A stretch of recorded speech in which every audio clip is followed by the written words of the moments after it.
Graça e paz, amados. Quinta-feira, nosso culto de adoração e de doutrina. Nós estamos às quintas-feiras pregando expositivamente sobre os Salmos. Nós sabemos que o livro dos Salmos ele reflete o coração do autor, as suas necessidades, as suas dores, as suas alegrias, os seus louvores, a sua adoração. Portanto, é um livro que tem muita identificação com a nossa realidade, com os nossos sentimentos, com os desejos do nosso coração, com as nossas dores, as nossas angústias, as nossas alegrias, a nossa esperança no Senhor Jesus Cristo. É um livro maravilhoso, é um livro escrito com muita poesia, muita harmonia, muito amor. Portanto, é um livro de uma inspiração divina. O livro dos Salmos são livros inspirados divinamente por Deus. E nós devemos louvar ao Senhor por isso, por essa tão grande obra em nossas mãos, onde nós nos identificamos com os seus autores, as suas lutas, as suas dores, as suas alegrias e as suas esperanças. Nós estamos no Salmo 39 e hoje nós estamos no terceiro ponto do Salmo, onde nós vamos estar falando sobre Deus é a esperança do salmista, dos versos 7 a 11. Vamos ler o Salmo 39. Diz assim a palavra de Deus: Disse comigo mesmo, guardarei os meus caminhos, para não pecar com a língua. Porém mordaça a minha boca, enquanto estiver na minha presença o ímpio. Emudeci em silêncio, calei acerca do bem, e a minha dor se agravou. Esbraseou-se-me no peito o coração enquanto eu meditava.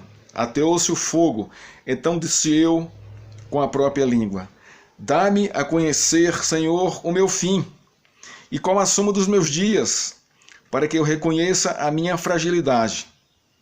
Destes aos meus dias o comprimento de alguns palmos. A tua presença, o prazo da minha vida é nada. Na verdade, todo homem, por mais firme que esteja, é pura vaidade. Com efeito, passa o homem como uma sombra. Em vão se inquieta, amontoa tesouros e não sabe quem os levará. E eu, Senhor, que espero? Tu és a minha esperança. Livra-me de todas as minhas iniquidades. Não me faças o opróbrio do insensato. Emudeço, não abro os lábios, porque tu fizeste isso. Tira de sobre mim o teu flagelo. Pelo golpe de tua mão estou consumido. Quando castigas o homem com repreensões por causa da iniquidade, destrói nele, como traça, o que tem de precioso. Com efeito, todo homem é pura vaidade. Ouve, Senhor, a minha oração. Escuta-me quando grito por socorro. Não te emudeças à vista das minhas lágrimas, porque sou forasteiro à tua presença. Peregrino como todos os meus pais o foram. Desvia de mim o olhar, para que eu tome alento, antes que eu passe e deixe de existir. Vamos orar ao Senhor. Pai, obrigado pela tua presença, pela tua palavra. Obrigado da forma que o Senhor governa, que o Senhor abençoa a nossa vida, que o Senhor trata as nossas lutas, as nossas dores, as nossas angústias, as nossas alegrias. Obrigado por quem Tu és, Pai. Obrigado por o Senhor nos permitir ter acesso à Tua palavra. E obrigado, Senhor, por ter guardado, por Tu teres guardado, Senhor, e preservado-a até os nossos dias, Senhor. Obrigado pela Tua revelação que vem a nós através dela. Senhor, agora que acabamos de ler a Tua palavra, abre o nosso coração para que a entendamos e para que apliquemos a nossa vida da forma correta, bonita e consoladora, Senhor. Nós te pedimos isso em nome de Jesus Cristo, o nosso Senhor e o nosso Salvador. Irmão, nós temos decorrido nesse salmo três temas centrais ao texto. Nós vimos pelo menos já dois temas. Nós vimos o primeiro tema que esse salmo trata, do verso 1 ao 3, é o sofrimento e o silêncio do salmista. do verso 4 a 6, ele vai tratar da fragilidade da vida humana e a graça de Deus sobre essa fragilidade. E hoje estaremos vendo sobre Deus é a esperança do salmista. Ou, aplicando a nossa vida, Deus é a nossa esperança. Isso deve nos consolar, isso deve nos alegrar. Porque, em verdade, irmãos, Deus, ele realmente é a nossa esperança. Vamos introduzir o Salmo falando dessa esperança. Esperança é o ato de esperar alguma coisa. Isso está em quase todos os dicionários que nós temos acesso à língua portuguesa. Ter esperança é acreditar que uma promessa feita será cumprida. Isso também está... Você encontra isso também em algumas definições do que é ter esperança. Biblicamente, esperança diz respeito a uma pessoa na qual é colocada um elevado grau de expectativa. Então, falar de esperança biblicamente é falar de um elevado grau de expectativa que foi colocado no coração dela. É o que nós vamos falar hoje aqui, da esperança bíblica. Não do conceito, não é social e humano de esperança, mas da esperança bíblica. Como esta esperança é colocada numa pessoa?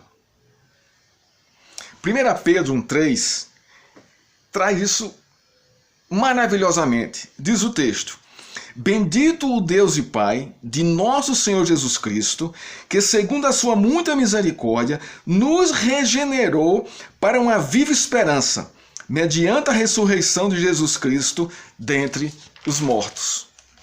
É Deus, segundo Pedro, que coloca no pecador regenerado essa viva esperança em Cristo. Então a gente começa a perceber que a esperança bíblica, a origem dela é Deus, quando regenera o pecador em Cristo Jesus. É Deus quem coloca nele essa viva esperança. Porque a esperança colocada no pecador regenerado, ela é viva. O próprio texto de 1 Pedro vai responder essa pergunta, porque esta esperança está diretamente ligada e relacionada à ressurreição de Cristo. Olha o que diz o texto mais uma vez. 1 Pedro capítulo 1, verso 3. Bendito Deus e Pai de nosso Senhor Jesus Cristo, que segundo a sua muita misericórdia nos regenerou para uma viva esperança, mediante a ressurreição de Jesus Cristo dentre os mortos. Então, irmãos, isso deve trazer para mim e para você uma alegria e um conforto indizível. Porque a esperança que temos foi colocada em nós por Deus, e essa esperança que nós temos, ela é fundamentada na ressurreição de Jesus. Por isso que a esperança que temos nas promessas de Deus, ela é viva. Ela é viva. Sendo assim, estando Cristo vivo, segundo o texto de 1 Pedro, a esperança que Deus colocou no coração do pecador regenerado é viva, porque Cristo ressuscitou dentre os mortos. O que isto, irmãos, significa para o crente fiel? Nós vamos fazer a relação desse contexto do significado da esperança dentro do Salmo, onde Davi diz que Deus é a esperança dele. Não vai haver muita diferença, né, da ação de Deus aqui no Novo Testamento, nas palavras de Pedro, como no Salmo 39, nas palavras de Davi. Nós vamos ver que a relação da interação de Deus em colocar essa esperança no coração do seu remido, do seu regenerado, né, é a mesma. O método, o modo é que é diferente. No Velho Testamento, ela está fundamentada no pacto de Deus com o seu povo e com o seu remanescente, em regenerar esse remanescente por meio do sacrifício dos animais. Então ali havia esperança, uma expectativa de uma redenção plena, futura. Ali era o Cordeiro de Deus, que recebia a punição e a condenação, trazendo esperança para o pecador de uma restauração futura. Aqui em Pedro não. Aqui em Pedro é Cristo, que já está ressurreto. E é Ele quem fundamenta a esperança da igreja. O que significa para o crente fiel essa esperança? Primeiro, a esperança bíblica nunca morre. Então, aquele ditado popular, a esperança é a última que morre, é uma falácia para o cristão. Não há fundamentação bíblica, não há fundamentação teológica para se dizer que a esperança é a última que morre. Por quê? Porque Deus mesmo confirma em Cristo que a nossa esperança, que a esperança que Ele deposita no coração dos seus filhos, ela é viva, ela não morre. Segundo, a esperança bíblica aponta para a vida ressurreta em Cristo Jesus. Então, se Deus agiu ressuscitando Cristo dentre os mortos, a esperança que Ele colocou em nosso coração nos traz a expectativa de que nós seremos ressuscitados assim como Cristo foi. E essa é a minha e essa deve ser a sua esperança no dia do juízo final. 3. A morte não tem qualquer poder sobre a viva esperança. Por quê? Olha para Cristo. A morte não o deteve. Por isso que a esperança é viva. 4. A esperança bíblica é dada por Deus. Ela não brota do homem, pois ele está morto em seus delitos e pecados. A verdadeira esperança, irmãos, a que nós precisamos e necessitamos para vivermos nesse mundo com expectativa da eternidade e da redenção, é Deus quem coloca em nosso coração, no coração do pecador arrependido.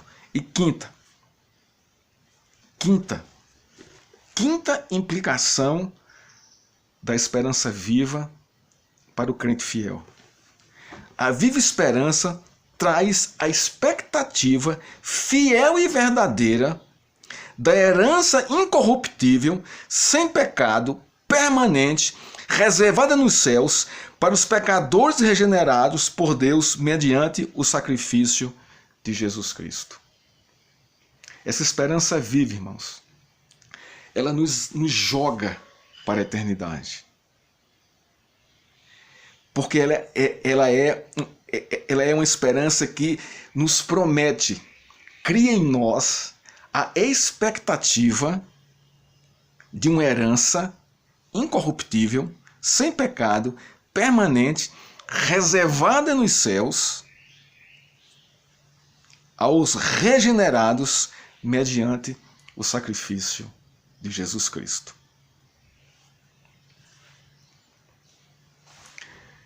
Isso é um motivo de nós nos gloriarmos no Senhor e o louvarmos todo o tempo em gratidão ao Senhor, por essa esperança viva que Ele plantou em nosso coração.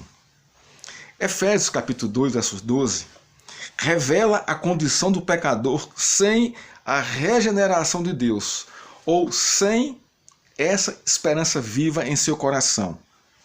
O texto diz assim: naquele tempo, isso aqui Paulo falando do contexto da igreja antes de conhecer a Cristo. Então Paulo diz assim: naquele tempo, estáveis sem Cristo, separados da igreja do Senhor e estranhos às alianças da promessa, não tendo esperança e sem Deus no mundo. Isso aqui, irmãos, fala a respeito da nossa vida antes de Deus nos chamar a sua regeneração em Cristo Jesus. Então, o homem é o quê? Não tem esperança. Olha que tristeza, irmãos. Olha que situação pesarosa, penosa, desesperadora.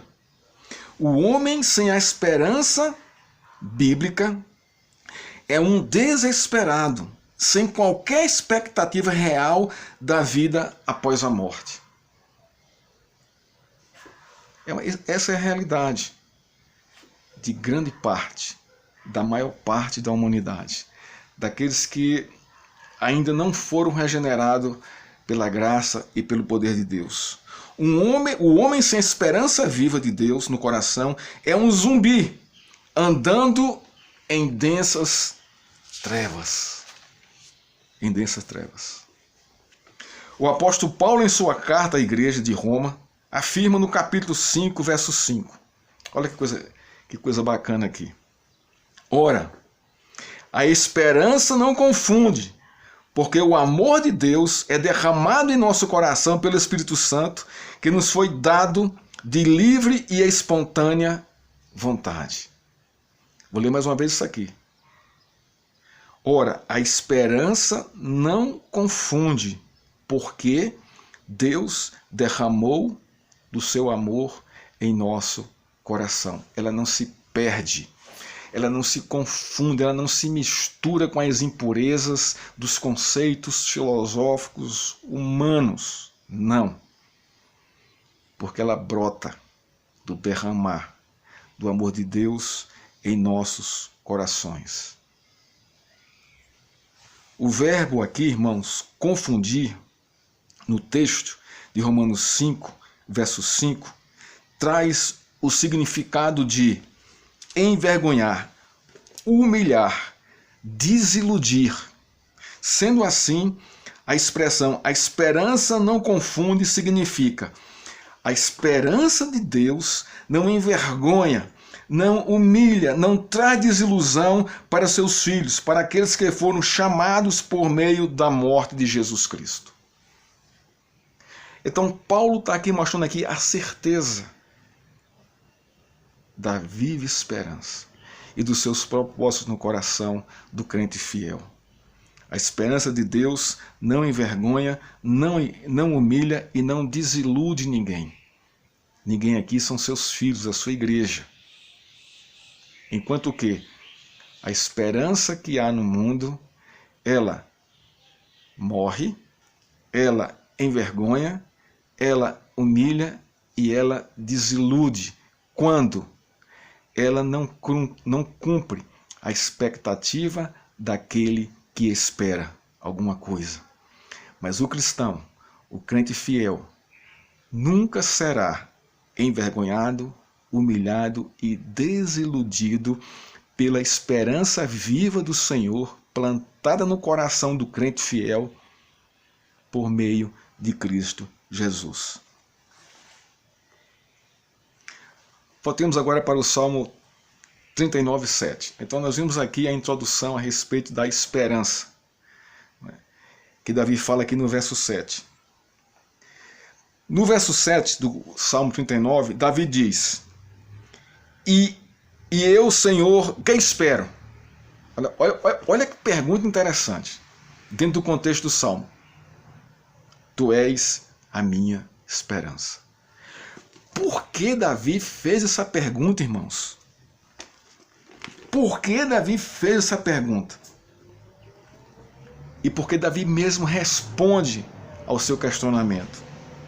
Davi, depois de meditar sobre o propósito da sua frágil vida, da brevidade da sua vida, faz a seguinte pergunta a Deus: E eu, Senhor, que espero da minha vida frágil, curta, diante do Senhor? Porque é tudo que está do verso 6 até o verso 1, voltando aqui ao contexto anterior.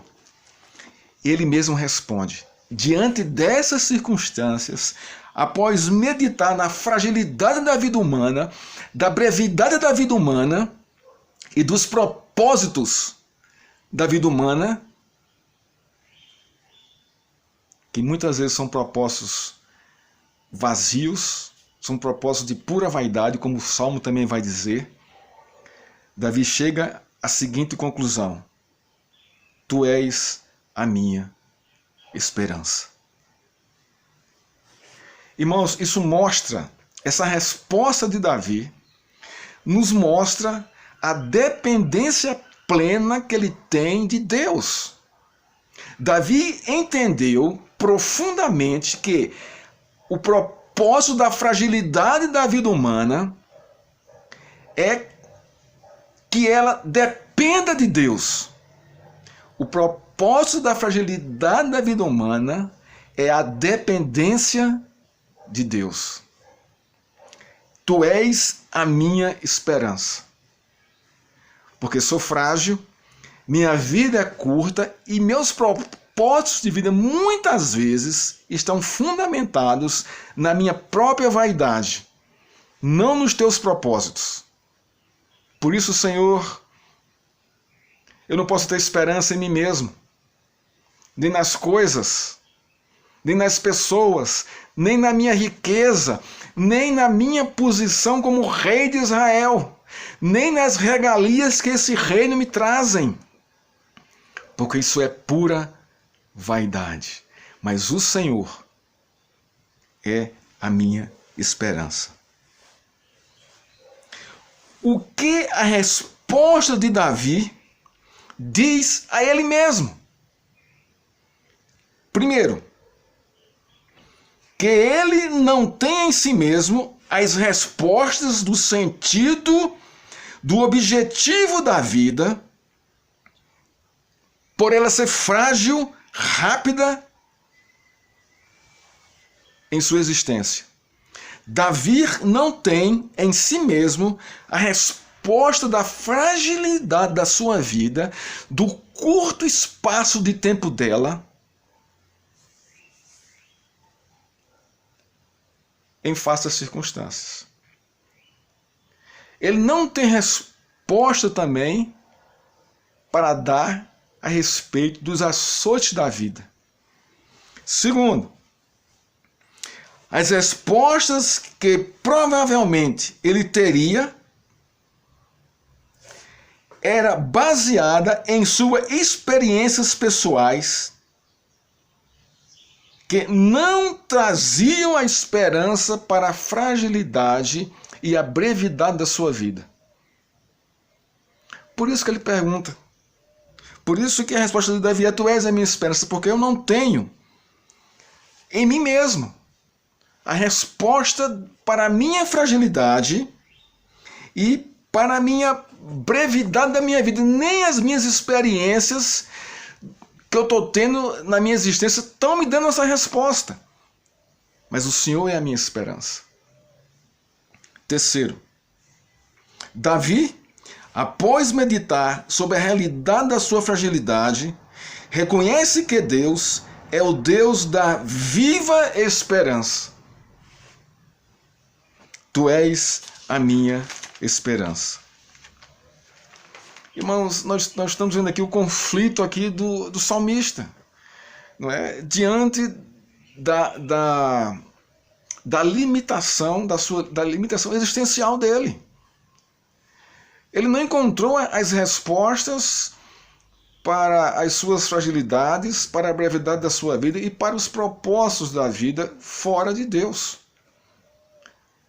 E ele, após meditar, está lá no verso 3, sobre essas questões, ele chega à conclusão e diz: e eu, Senhor, que espero?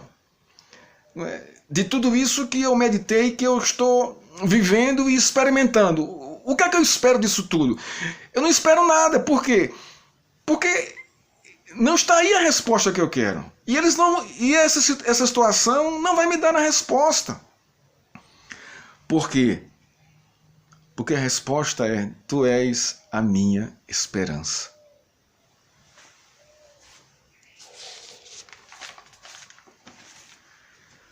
Os versos, irmãos, do contexto anterior, 4 a 6, produziram o efeito correto em Davi.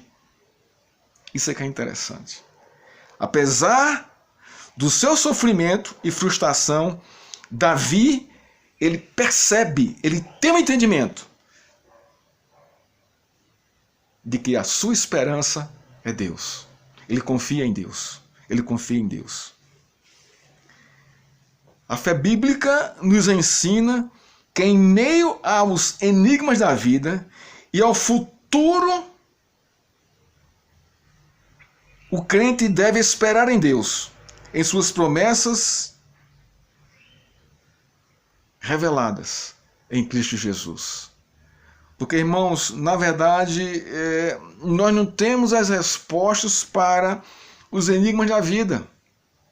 Nós não temos as respostas para o nosso futuro.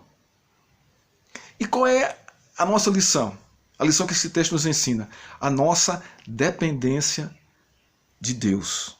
Devemos esperar em Deus e em suas promessas mediante a pessoa de Jesus Cristo. A aplicação aqui é essa, uma delas. O verso 8, que diz o texto: livra-me de todas as minhas iniquidades, não me faças o opróbrio do insensato. Davi, após confessar que Deus é sua esperança, ele ora ao Senhor. Ele faz aqui 2 pedidos claros. O primeiro: livra-me das minhas iniquidades. Livra-me do meu pecado. A esperança de Davi em Deus é que Deus pode perdoar os seus pecados. É o que o contexto aqui está nos apontando. Essa esperança viva de Deus no coração do homem vai trazer essa expectativa de que Deus pode perdoar o nosso pecado quando nós nos arrependemos e confessamos nossos pecados a Deus em nome de Cristo. Davi sabia disso. A esperança de Davi está em Deus ter poder de libertá-lo das suas transgressões e pecados. Livra-me de todas as minhas iniquidades, porque tu és a minha esperança para isso. Irmãos, que lição para mim e para você. Que lição para mim e para você. A segunda oração de Davi aqui: não me faças ser envergonhado perante o homem estúpido. Livra-me de todas as minhas iniquidades. Agora o segundo pedido: não me faças o opróbrio do insensato. Traduzindo isso aqui para o nosso contexto aqui: não me faças ser envergonhado perante os homens estúpidos. A esperança de Davi em Deus é que Deus o livre de ser motivo de piada na boca dos seus inimigos. Esperança viva, irmãos, produz essa dependência de Deus, produz essa confiança de confessarmos os nossos pecados ao Senhor, esperando dele a certeza do perdão dos nossos pecados. A esperança que Deus colocou no nosso coração, irmãos, ela não nos envergonha, ela não nos humilha, ela não traz desilusão. Ela nos conforta, nos consola e nos faz depender de Deus. Olha o verso 10. Tira de sobre mim o teu flagelo, pelo golpe de tua mão estou consumido. Davi ora a Deus agora para que Deus o livre do seu flagelo, fundamentado e confiado de que Deus é a sua única esperança para essa libertação. Além das lutas interiores, também as exteriores, flagelo, enfermidade. A palavra flagelo aqui na tradução significa trauma físico, doença, enfermidade. No contexto desse salmo, assim também como no Salmo 38, a enfermidade de Davi tem a ver com o juízo de Deus sobre ele. O contexto está apontando isso. Contudo, não podemos fazer teologia de que toda enfermidade é juízo de Deus. Não podemos fazer isso. Mas Deus pode usar a enfermidade para quebrantar, para disciplinar, para corrigir, para levar ao arrependimento o seu filho. Porque Deus castiga aos filhos, ao filho que ama.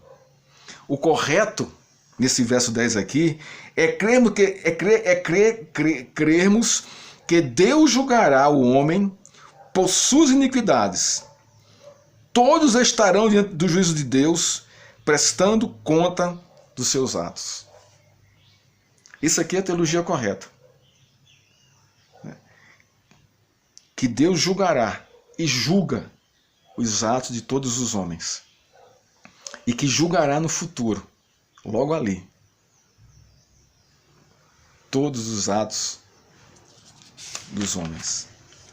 O correto é entendermos que o propósito da disciplina divina é a correção, a transformação da conduta de vida, a transformação das motivações para uma vida de santidade e temor a Deus. Deus está levando Davi a essa condição por meio da sua disciplina. E Davi entende que Deus é a sua esperança para suportar, para passar, para ser aprovado diante da disciplina de Deus. Olha o que diz no Novo Testamento, 2 Timóteo, capítulo 3, versos 16 e 17. Observe esse texto aqui, Paulo falando para Timóteo. Olha aqui a disciplina de Paulo sobre Timóteo e o propósito dela. O texto diz assim: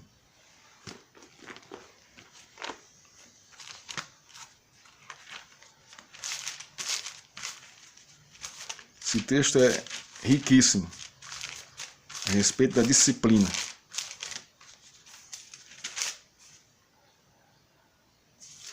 Primeiro Timóteo 3, 16. 2 Timóteo, desculpa, irmãos. 2 Timóteo 3, 16 e 17. É a última carta de Paulo a Timóteo. Paulo, após essa carta, ele é executado pelo imperador Nero. Mas observa o que Paulo aqui está fazendo com Timóteo. É uma palavra de disciplina, de correção, para animar Timóteo.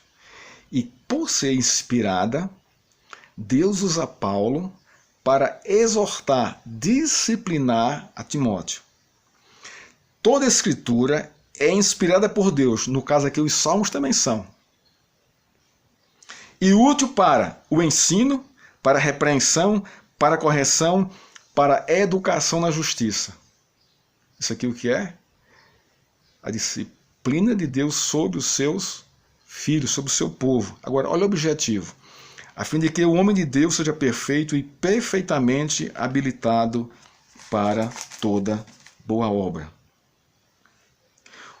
O contexto, irmãos, desse texto de 2 Timóteo 3, 16 e 17 é a disciplina de Paulo para com Timóteo, para que ele viva segundo o chamado de Deus. Assim como no Salmo, Deus está castigando Davi com flagelos e lutas interiores, para que Davi entenda o seu chamado e a sua dependência de Deus. Assim mesmo está fazendo em Timóteo por meio de Paulo. A disciplina de Deus tem um propósito de aperfeiçoar o crente para a obra de testemunhar o reino de Deus, toda boa obra. Esse salmo é espetacular, irmãos. Como Deus aqui se revela amando os seus servos. Voltando ao Salmo 39, olha o verso 11.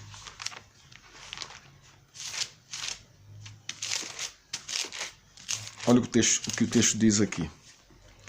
Quando castigas o homem com repreensões por causa da iniquidade, destróis nele como traça o que tem de precioso. Então veja o que Davi está dizendo aqui. Que Deus castiga o homem com repreensões. É o que ele está recebendo. Por causa do seu pecado. E o que acontece? Destróis nele como traça o que tem de precioso. E olha o final do verso. Com efeito, todo homem é pura vaidade. Deus castiga o homem com repreensões por causa do seu pecado.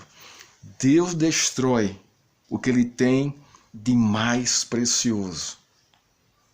O que no contexto do Salmo o homem tem de mais precioso? Irmãos, o próprio verso responde: a vaidade. Com efeito, todo homem é pura vaidade. A vaidade é o comportamento todo do homem em tentar encontrar satisfação e razão para viver a parte de Deus. Lembra das questões de Davi? Lembre que ele é rei, que isso pode subir a sua cabeça e trazer vaidade, como trouxe para Nabucodonosor, que Deus o repreendeu e castigou e fez ele viver como animal, comendo capim. Para quê? Para que assim como Nabucodonosor reconhecesse quem era Deus, assim está fazendo com Davi, para que a vaidade de Davi não tome o seu coração. Por quê? Porque a vaidade, segundo a Bíblia, ela é enganosa, sem valor, leva à ostentação e à idolatria. Então nós podemos pensar, irmãos, que essa era a luta de Davi, a luta interna, pessoal dele, por ser rei e por ter muitas facilidades em sua mão. Lembram de Urias e Betseba? Vaidade, ostentação, luxúria, subiu a sua cabeça. E é interessante que o salmista, 2 vezes no Salmo, afirma: todo homem é pura vaidade. Verso 5. Deste aos meus dias o comprimento de alguns palmos. A tua presença, o prazo da minha vida é nada. Na verdade, todo homem, por mais firme que esteja, é pura vaidade. Todo homem, por mais segurança que tem em si mesmo e nas coisas que ele conquistou, que ele criou, que ele barganhou, é pura vaidade. E agora no verso 11. Castigas o homem com repreensões por causa do pecado, da iniquidade. Destrói nele como traça o que tem de precioso. Com efeito, todo homem é pura vaidade. É verdade, irmãos. É verdade. Você quer ver um homem humilhado? Deus toque na sua vaidade. Deus o quebrante. Aí você vai ver. Você sabe que é assim. E nós não somos diferentes de Davi. Nós temos nossas vaidades.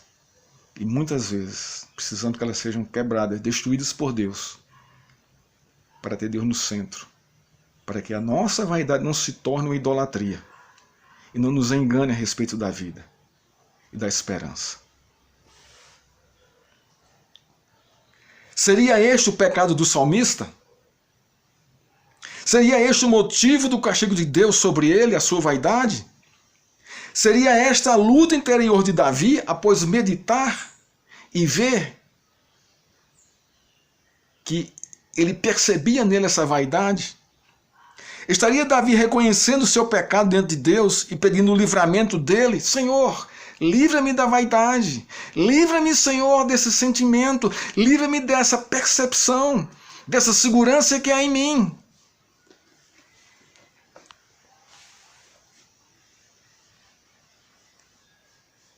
Esse salmo, irmão, é belíssimo, porque nos leva, nos mostra o quanto nós necessitamos depender da graça do Senhor. O quanto nós necessitamos nos agarrar a essa viva esperança que Deus colocou em nós por meio da ressurreição de Cristo Jesus, mediante o seu amor. Concluindo a nossa devocional, irmãos. Tudo no Salmo aponta para esta realidade. A vaidade é idolatria. Ela faz com que o homem seja como Deus. Ela faz com que o homem não veja sua fragilidade, seu pecado. Ela faz com que o homem não veja seu Criador e não queira depender dele. Deus aí o castiga, o quebra, o repreende, para que ele seja perfeito e perfeitamente habilitado para toda a boa obra. Assim como Davi, Deus também trabalha a nossa vida. Aplicação, irmãos. Primeira, ore. Peça ao Senhor sua graça para dizer: Tu és a minha única esperança. Não confio em outro. Não confio em nada. Não sou enganado pelas minhas vaidades, pelas minhas seguranças. Mas Tu, Senhor, Tu és a minha esperança. Tu és o meu quinhão, o meu refúgio, o meu consolo. Irmãos, que Deus nos abençoe e nos guarde em sua graça e em sua viva esperança em Cristo Jesus. Vamos orar ao Senhor. Pai, obrigado pela Tua palavra, pela Tua graça sobre nós. Nos dá, Senhor, o entendimento de vivermos uma vida, Senhor, sincera em Tua presença. A nos envolvermos, Senhor, e deixarmos ser consumidos pela Tua viva esperança em Cristo Jesus. Não nos deixa cair em tentação, Pai. Livra-nos de todo mal, assim como livraste Davi. Nós te pedimos por isso, em nome de Cristo. Amém.